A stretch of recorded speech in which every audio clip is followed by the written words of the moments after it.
Saudara, jelang Hari Raya Idul Adha, bukan hanya peternak hewan kurban saja yang mendapatkan berkah, rezeki juga mendatangi perajin golok dan pisau untuk menyembelih hewan kurban.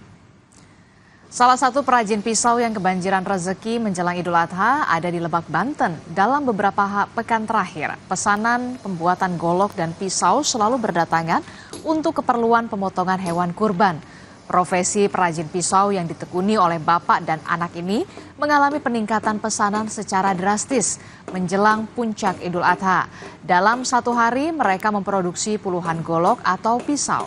Sedangkan di hari biasa, biasanya mereka hanya membuat 5 bilah saja. Bervariasi, ada golok, banyak ini untuk motong gitu, bedog, pisau arit gitu. Bervariasi.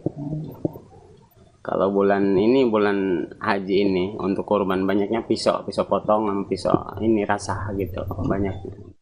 Labbaik Allahumma labbaik, labbaik la syarika lak labbaik, innal hamda wan ni'mata lak wal mulk la syarika lak.